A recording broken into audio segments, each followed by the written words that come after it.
ಅದೇ ಬೆಲೆ ಏರಿಕೆ ಅಂತಕ್ಕಂಥದ್ದು ಯಾವ ವಿಷಯಕ್ಕೆ ಬೆಲೆ ಏರಿಕೆ ಬಗ್ಗೆ ಮಾಡ್ತಾರೆ ಸ್ವಲ್ಪ ಡೀಟೇಲ್ಸ್ ತಗೊಳ್ರಿ. ಯಾವ ಬೆಲೆ ಏರಿಕೆ ಬಗ್ಗೆ ಹೋರಾಟ ಮಾಡ್ತಿದ್ದಾರೆ ಸ್ವಲ್ಪ ನೀವು ಡೀಟೇಲ್ಸ್ ಹೇಳಿದ್ರೆ ನಾನು ಅದ್ರ ಬಗ್ಗೆ ಉತ್ತರ ಕೊಟ್ಟು ಹೋಗ್ತೇನೆ. ನಂಬರ್ 1 ಹೇಳಿದ್ರೆ ಯಾವುದು ಹಾಲ ಅದೇ ಒಟ್ಟಾರೆ ಅವ್ರು ಮಾಡ್ತಕ್ಕಂಥದ್ದು ಅವ್ರು ಆಕ್ಚುಲಿ ಏನಾಗಿದೆ ಕನ್ಫ್ಯೂಸ್ ಆಗಿದ್ದಾರೆ. ಮೋದಿ ಸಾಹೇಬ್ ವಿರುದ್ಧ ಮಾಡ್ತಿರೋದು ಬಿಜೆಪಿಯವರು ಕನ್ಫ್ಯೂಸ್ ಆಗಿದ್ದಾರೆ. ಇಡೀ ದೇಶದಲ್ಲಿ ಒಟ್ಟಾರೆ ಬೆಲೆ ಏರಿಕೆ ಆಗಿದ್ರೆ ಮೋದಿ ಸಾಹೇಬ್ರೆ ಕಾರಣ. ಅವ್ರ ವಿರುದ್ಧ ಅವ್ರು ಹೋರಾಟ ಮಾಡ್ತಿದ್ರೆ ಅವ್ರ ಹೆಸರು ಹೇಳಕ್ ಬರ್ತಿಲ್ಲ. ಅವ್ರು ನಂಬಿ ಕಾಂಗ್ರೆಸ್ ಹೆಸರು ಹೇಳ್ತಿದ್ದಾರೆ. ಸ್ಟೇಟ್ ರಿಕ್ವೈರ್ಮೆಂಟ್ ಆಯ್ತು.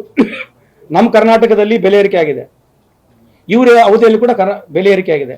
ಡಿಫ್ರೆನ್ಸ್ ನೋಡಿ ಎಷ್ಟಿದೆ, ಪರ್ಸೆಂಟೇಜ್ ನೋಡಿ. ನಾವು 2013ರಿಂದ 2018ವರೆಗೆ ನಾವು ಅಧಿಕಾರ ಇದ್ವಿ, 2018ರಿಂದ ಇವ್ರ ಅಧಿಕಾರದಲ್ಲಿ ಬಂದ್ರು.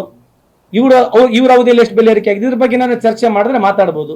10 ಗ್ರಾಂ ಖರೀದಿಗೆ 1000 ರೂಪಾಯಿ ವಿನಾಯಿತಿ, ಮತ್ತೆ ವೇಸ್ಟೇಜ್ ಮೇಲೆ 10% ರಿಯಾಯಿತಿ. ಮನು ಜ್ಯುವೆಲರ್ಸ್, ಕೋಪಿಕರ್ ರಸ್ತೆ, ಹುಬ್ಬಳ್ಳಿ.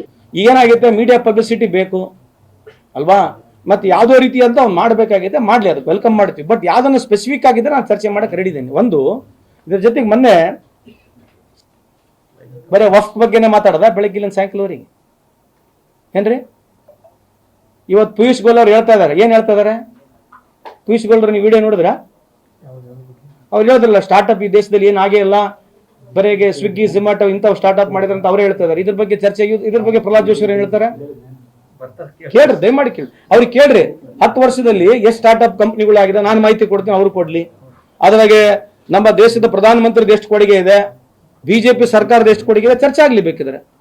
ನೋಡ್ರಿ, ನಾವ್ ಹೇಳ್ತಕ್ಕಂಥದ್ದು ದಯಮಾಡಿ ಜಾತಿ ವ್ಯವಸ್ಥೆ ನಿಂದಿಸ್ರಿ, ಹಿಂದೂ ಮುಸ್ಲಿಂನ ನಿಂದಿಸ್ತಕ್ಕಂಥದ್ದು ದಯಮಾಡಿ ಬಿಜೆಪಿ ಅವ್ರು ಮಾಡಬೇಕು. ಇದರಿಂದ ದೇಶಕ್ಕೆ ನುಕ್ಸಾನಿದೆ ಅಂತ ತಮ್ಮ ಮುಖಾಂತರ ಮತ್ತೆ ಇನ್ನೊಂದ್ಸಲಿ ಮನವಿ ಮಾಡ್ಕೊಳ್ತೇನೆ ಸರ್.